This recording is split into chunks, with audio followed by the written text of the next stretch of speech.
Something smooth yet sinister, coming through to diminish you. And this here's the finisher. Check it out, Guys, it's your boy Trey coming back at your screen by means of the World Wide Web. And today for you guys, I want to say that I'm going to be getting into a video that I should have done a very long time ago today, guys. Alright. I'm pretty sure there's many of you out there that still haven't completed this. I myself have even become complacent with it. I will honestly say I've become very complacent with Grand Quests and with Trials, guys. I really got a little bit of catching up to do. Thankfully, they don't release a ton of them where I get overwhelmed. But before making this video, I'm about 3 Grand Quests behind and I'm 2 Trials behind currently. So I want to muster up the time and the energy to go ahead and get these done for you guys, alright? So it's going to take me some time, I will admit, but I was able to get one complete for you guys here recently. Took me a couple days to figure out what to do and get it done, guys, alright? But I was finally go ahead and get it done all the way, so I am able to bring you guys a 100% guide to the Grand Quest mission known as The Correct Path, alright? So let's go ahead and get a guide going for you guys 100%, alright? So I'm going to do this just like I do the rest of my guys. I'm going to explain everything that you need to do in order to get 100% on this Grand Quest mission. I am not going to hold you by each of your fingers and walk you through every single little baby step of this guide. That is not what this is, guys. This is a guide to explain to you how to complete this 100% of the way, alright? I will explain everything you need to do. I will probably help you with squad formations, on what turn to do what, anything like that, maybe down in the comments below. But this is not a every single little baby step guide, guys. Let me just reiterate that at the beginning, because in my previous Grand Quest video, I've had multiple crybabies. And my GQ videos are very helpful. I've gotten a lot of praise on the comments as well as outside of YouTube comments about my guys, guys. So I know they're good. I know they're very helpful. I'm glad you guys appreciate them. But all I do is explain what to do. You have to do it yourself. All right. Now, let's get into the gameplay here, guys. All right. So let me go ahead and show you first of all what you need to do in order to get 100%. Okay. I will go ahead and pop this off to the left side of the screen for the entire duration of this video, guys, so you are able to see this at all times to know exactly what the heck I'm talking about. All right. So in order to complete this Grand Quest 100% of the way, guys, you are going to have to do this 3 times. It's 50 energy per run, so that's going to be a total of 150 energy in order to complete this, as well as a whole lot of time, alright? Now, me personally, when I do these GQs, guys, and when I do pretty much everything in Brave Frontier, I don't really turn to guides, guys, alright? I know a lot of people just hop right on Reddit, hop right on whatever source you're using, and look up how to do it and blow it out the water, guys. I don't do that hardly ever. All right, I rarely do that, and I like to figure it out on my own and just deal with it. All right, so it took me a couple days in order to figure out how to complete this 100%. Main reason being is the final boss, which I will explain later. All right, that guy was a little bit of a pain in the posterior, but we'll go ahead and keep it moving for now. So here is the quest completion rewards you get for completing this 100%. all right, I will explain to you what that sphere does a little bit later, but the rest of the items you should know what they do. All right, so let's go ahead and get into the squads I use, guys. All right, you are able to bring 3 squads, only one of which you are able to choose the entire squad. All right, only squad number 3. The rest of the squads you are going to have to deal with only being able to bring 3 of your own units. Okay, so as you can see here, squad number 1, you are automatically stuck with Diana, Iris, and Quaid Friend.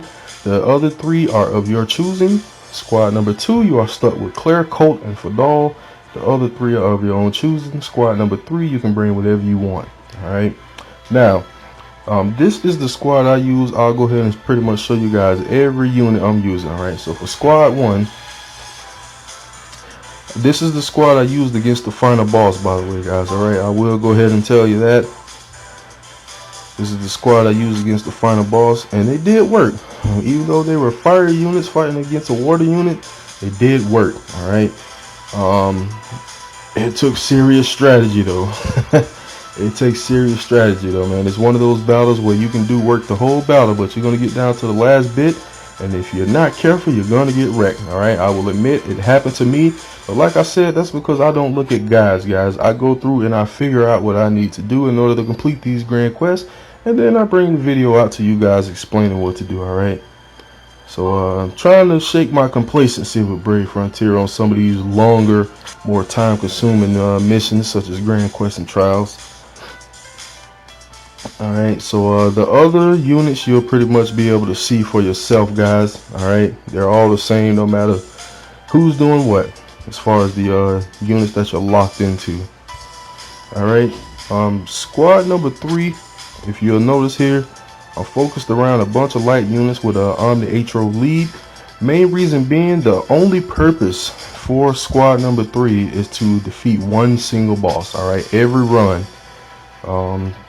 that you need them to anyway, they defeat one single boss. Alright, so almost done showing you guys all my squads here. I'll kind of break down the reasoning behind everything. Gonna be a long video, guys, so strap on your seat belts, turn up your headphones, and get ready for a lot of talking and explaining in order to complete this 100%. Alright, there's a lot to be done here. I'm going to explain how to take out the bosses. I will once again tell you up front, I'm not going to show you, baby step you through every boss and show everyone here in the video and all of that nonsense. I'm not doing it. Alright, I will explain to you what you need to do in order to defeat them, and hopefully you're able to implement the strategy. If you have any further comments or you need any extra help, whatever you need, just leave it in the comments. I'll do my best to get to you. Alright, so for squad number 3, I like to bring a Koyuk friend. Very beneficial. Alright, last but not least, let's go ahead and get this popping, people.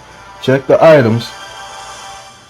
And also keep in mind, guys, when you are doing the gold version of this mission, you are going to need to spread out those items and use them sparingly, guys. Alright, because there's a lot of boss fights you have to go through, and you got to make all those items last all of those boss fights. Okay, so be sure to do that. Alright, be definitely sure to do that. Alright,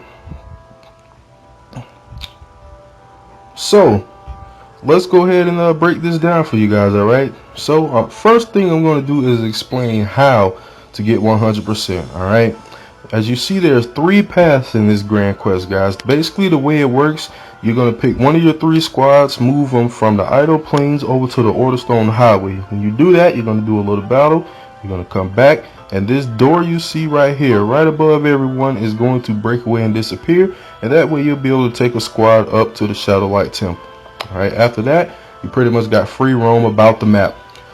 Now let's take this one at a time. Alright, in order to get the bronze achievement, all you have to do is beat Ragruvord but Comrades Vanish. Basically what you need to do, take either squad number 1 or squad number 2, move them along the bottom branch here all the way until you get to the Golden Metropolis, defeat the boss there, boom, bronze done. Easy peasy. That's the quickest, easiest one to do. Alright, now the silver achievement, for those party returns safely from Iskria. This is where this grand quest starts to get lengthy, guys. It's going to take you just a little bit of time, and you have to do it in this exact order. If you do not do it in this exact order, you will not complete the achievement. You will get the bronze achievement, and it's going to mess you all up. So what you need to do, the first thing you need to do is you need to defeat Graham using your 3rd squad. Alright, so you're going to get squad number 3 up to the Shadowlight Temple. In order to do that, what you're going to want to do is take squad 1, which is the Quaid, move them to the Orderstone Highway, defeat the enemies, this door will unlock. Take your squad number 3, move them to the Shadowsky Pass, defeat the little battle cutscene there. And then you're going to take squad number 3, move up to the Shadowlight Temple, and this is the first time you're going to battle Graham. Alright, I will explain how to beat the bosses later in the video. First, just use squad number 3, defeat Graham. Alright, once they're done, squad number 3, you're done with them for the rest of the run.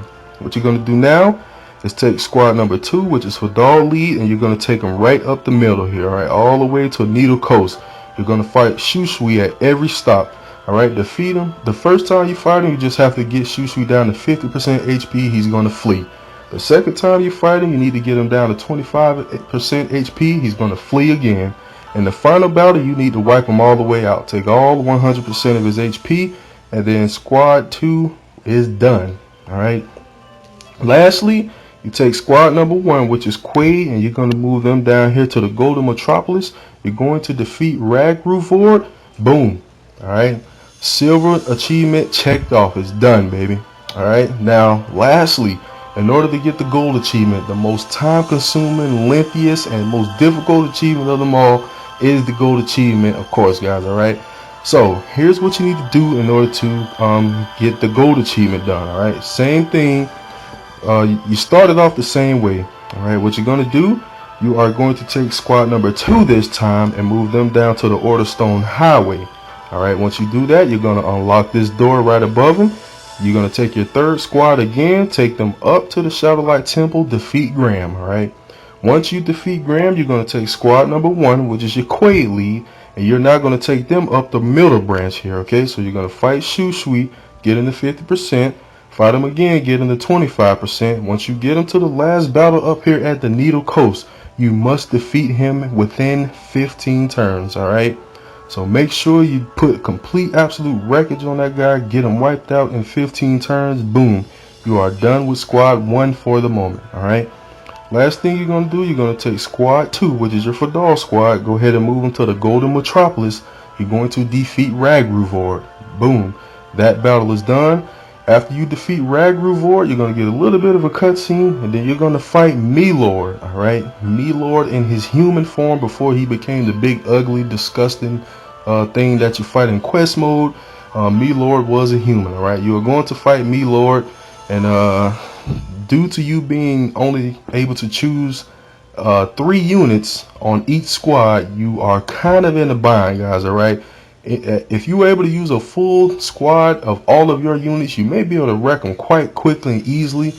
But you can use 2 squads, squads 1 and squad 2, when you battle Melord. Alright, and of course those are the 2 squads where you can only bring 3 of your own units each. So I was able to complete it with only 1 squad number 1. Alright, I got it done, but it took a lot of planning, a lot of strategizing, and a little bit of RNG in order to make it work, but we got it done. Alright, now what I'm going to do now is explain how to defeat each boss. Alright, there's really not too much to a majority of them. Honestly, the only one, well, I personally think Graham is the most difficult, but with strategy he doesn't become so difficult, so I will take that back. Melord is probably the most difficult. Alright, but I'm going to explain each boss. First of all is Ragruvord here. Alright, so what you need to watch out with Ragruvord, alright, not much. He just has a few HP thresholds you need to worry about. Okay, I'll tell you the most important ones. Okay, he has a single target attack known as Banish. Alright, it's a pretty strong single target attack. He will only attack the units that's in the upper left and the upper right in your squad formations. Alright, so you may want to put your 2 highest HP units there. Alright, now every 4 turns, and when you get him past 50% HP, he has an AoE attack called Chaos Roton. It's going to deal a significant amount of damage. I want to say with mitigation about 50 to 60% damage. Alright, so you're definitely going to want to have mitigation every turn.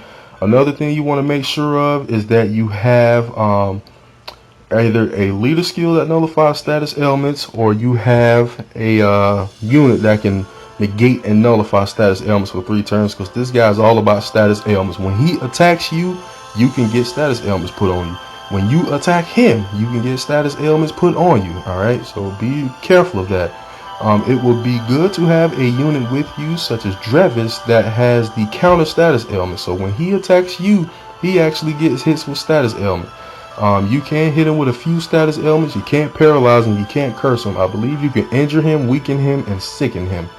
Alright, and I believe that's about the gist of it, nothing else. Alright, now lastly, this is the attack you're definitely going to want to most watch out for. When you get him below 30% HP, he has an attack called Lost Void. It's a very powerful attack, guys. Even with mitigation, you may or may not lose a few units, but it's definitely going to hurt. Alright, in addition to being a powerful attack, for the next 2 turns you got DOT damage, so make sure you bring a unit with HOT to counteract that. And lastly, when he's close to drawing his last breath at about 5% HP or so, he has a single target attack called Mutilation that, even with mitigation, is probably going to wreck a unit. Alright, it's a single target. It's probably going to wreck a unit. If you're doing the silver or gold achievement, mainly the gold achievement, you're definitely going to make sure you revive whatever unit he uses it on. If you have a UBB that can really lower damage output, I highly recommend you do it at around either that or the Lost Void attack. Probably more towards the Mutilation, because that's pretty much a guaranteed kill. Lost Void, not so much. Alright, and that's pretty much Rag Void. That's all you need to worry about with that fool. Alright, Shusui, or Sushi, as I like to call the fool, he's actually not too difficult on this one either. Alright, he honestly has no attacks I would say you really need to watch out for. Just keep your HP high, mitigate every turn, and that's really about it. One thing you probably want to make sure you watch out for, be sure not to use your BB or SBB. You don't have to do this. It's optional to keep your survivability up. But if you use BB and or SBB with all 6 of your units, he does do a single target attack that buff wipes a unit. Alright, but other than that, there's not really much you need to worry about with Shusui. Alright, on every battle you do with him, he seems to be a little bit tougher, but nothing you really need to watch out for. Keep your HP high, mitigate every turn, and on the gold achievement, be sure to wreck him quick, because you only have 15 turns to do it. Alright, now Graham is where there's going to be a little bit more strategy involved, guys. Listen closely here, okay? So on turn number 1 against Graham, just go ahead and wreck him. Just use all SBBs, hit him hard. Alright, on turn number 2, he's going to put some serious mitigation on himself. Alright, you're only going to do 1 damage, and after that, he's going to use an attack called Life Taker. Alright, Life Taker, basically what that does, unless you have some kind of Magrus type UBB in effect, he is going to kill a unit. Alright, it's a single target attack, and he is going to kill a unit. Sometimes he uses it multiple times on the same turn. Alright, in the event that you do lose a unit, just go ahead and revive him. Nothing much to it. Alright, other than that, just keep on wrecking them. Just watch out for that Life Taker, guys. Okay, he does use that on turn 2, and after turn 2, I want to say about every 10th turn or so, he's going to use it again. So you want to try to make this battle as quick as possible. Alright, now you don't have to worry about anything else till you get him down to 50% HP. Once you get him down to 50% HP, you're gonna see across the top of the screen something called Over Darkness. Alright, when he uses Over Darkness, you're definitely gonna want to use maybe a Magrus UBB. The key unit for me in this battle was Will. Will's UBB pretty much nullifies damage from dark units to 1 for 2 turns. Alright, very, very useful. Okay, that's better than Magrus's, because Magrus does any element, but it's only for 1 turn. But Graham only uses dark attacks, so if you use Will UBB, it's the same effect but for 2 turns. Alright, so I highly recommend Will if you have him, which you should, because he's a legacy unit, very, very old unit. Alright, so Will is a key unit for this battle, guys. I highly recommend him. Okay, once he uses Over Darkness, the turn after that, he's going to use a move called the Bell Tolls. Alright, which is a very powerful dark AoE attack, which will more than likely wipe out, if not all, a majority of your units, unless you use a UBB to counteract it, such as Will's or Magrus's. Alright, once you survive that attack, guys, you don't have nothing to worry about after that until you get him pretty much dead. Alright, he has Angel Idol effect on himself, so when you deplete his HP bar, he is not dead. Alright, when you get him down to 0% HP, he's going to use a move called Frenzy Scythe, guys. It's a single target attack, fixed damage, 44,000 damage or so. Alright, it's a single target attack. He uses it about, I want to say about 8 or 9 times, all on the same turn. This is another chance or another turn where you're definitely going to want to make sure you have either Magrus or Will UBB in effect, because it only do 1 damage 9 times in that case. But outside of that, he's pretty much going to wreck your entire squad, guys, and that'll be a waste of time, waste of a battle. Okay, But after you survive that attack, he's pretty much out of tricks. Just go ahead and wipe the guy out, get him over with, alright? And then he's done. Now lastly, when you're doing the goal achievement, an additional boss by the name of Melord is in your face, and you gotta take him out, alright? So, a couple things you need to know about Melord, alright? He does a single target attack called Raging God's Defiance.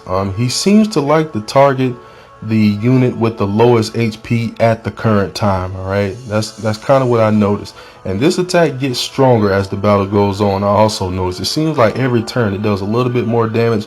He does it every turn as well. It's the first attack he does every turn against a single target. Okay, so definitely gonna want to keep HP high, keep mitigation in effect every turn. All right, be careful because he does have buff wipes. All right, I'm sorry, I don't think he has any buff wipes, but he does have the ability to reduce your BB gauge. Okay, so make sure you, if you need to, bring 2 mitigators. I didn't need to because my Magus has the Schism Orb, and I also had my Cool Uke with the BB gauge when attacked. So we pretty much kept Magus, and plus his mitigation lasts for 2 turns. So I didn't have to worry about not having mitigation. Even if my Magus didn't have BB gauge, I got another turn in order to get the BB gauge up at least to BB full, if not SBB. All right, but watch out for BB gauge reduction. There are some turns where he does mitigation on himself. All right, he has an attack that can decrease your unit's attack, single target attack, by 100% for 5 turns. So that kind of bites. All right, now he also can suck a single unit's BB gauge down pretty good. And lastly, he has damage reflect for 1 turn. All right, if you don't have a unit that can heal without attacking, I highly recommend you just guard that turn. All right, the damage reflect is very strong. You can easily take your own self down to 1 HP.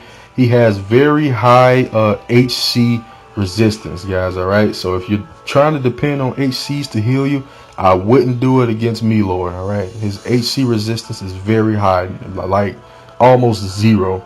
So don't depend on HCs in that battle, guys. You're gonna have to use units that can heal yourself.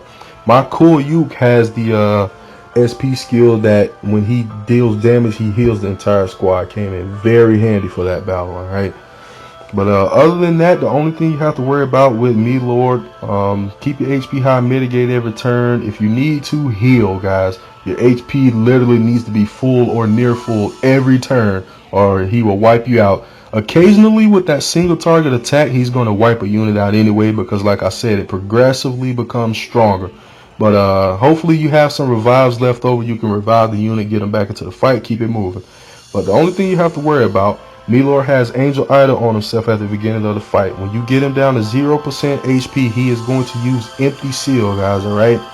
If you don't have Magus or something along the lines of Magus's UBB in effect, he is pretty much going to wreck you at that point, guys. You really need to time it perfectly so that that Empty Seal doesn't wipe out all the hard work you did to get this guy down to 0% HP. Because you only have half of your own squad, half of sucky units. So just be careful about that. But once you survive that, go ahead and wipe them out, guys. Hopefully within 2 or 3 turns, and you're done with this grand quest. All right. So it's a long one. I know there's a lot of explaining and yakking, but that's pretty much what you need to do in order to get this 100% done. Okay. Any questions, any comments, anything you don't understand, you need help with squad formation, anything like that, just drop a comment down below, guys. All right, I will do my best to help you out. Something that you think didn't get explained well, leave it down below in a respectful manner. I will help you out, okay? But don't come crying on the video, whining, saying I didn't cover this, or I didn't show that, whatever. All right. Now, what I'm going to do for you guys here in this video is just a quick bronze run. All right. It will take me literally 30 to 45 minutes, if not longer, in order to do a complete gold run. All right, and ain't nobody got time for that, to be frank and honest with you. So what I'm going to do, guys, is just a quick bronze run. The squad that I'm going to use is going to be squad number 1. All right, so I'm going to go ahead and fast forward this, do a quick bronze run, and that'll pretty much wrap it up, guys. Okay.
Alright guys, and that's pretty much it for this Grand Quest, alright? So, just a quick run for you. Like I said, any questions, any comments, anything you need more clarity on, anything you didn't quite get, understand, anything you need, guys, just go ahead and leave it down below. I'll do my best to get back to you in the comments and help you out, alright? Other than that, that's pretty much how you complete this Grand Quest, alright? One of the things you get for 100% completion of this Grand Quest is a sphere known as the Marith Pearl. Alright, what that sphere does, 30% boost to attack and max HP, 50% boost to spark damage, it boosts crit damage and that's by 50%, and it also reduces BB gauge required for BB and that's by 15%, guys, alright? Pretty nice stat sphere, alright? A unit that definitely needs that sphere for their extra skill is Vern, guys, alright? The recently released Water Omni unit, Vern, that unit must have this sphere in order to fully activate the extra skill, alright? So, you're definitely going to want to make sure you complete this Grand Quest if you were able to pull Vern out of the Red Summon Gate. I am planning to summon for Vern soon. Should be able to sometime this week. I'll go ahead and put up a Red Summon video going for him, alright? Other than that, that's going to wrap this video up, guys. So I hope you enjoyed it. Hope you found it helpful, informative, and all of that great stuff. If you enjoyed the video and if it helped you out, be sure to give it a nice thumbs up and like on the video. And if you haven't already, subscribe to the channel. If you wish to join the Facebook group, link down below in the description, guys, alright? Other than that, your boy is slowly but surely catching up on all of the content to get back up to pretty much recent status, alright? So just give me a little more time. Got family in town and that is kind of slowing me down, but we're going to keep pushing forward, okay? So thank you guys for watching, hanging out, staying tuned, and keep your eyes open and look out for the next Brave Frontier video, guys. Hope you enjoyed. Later.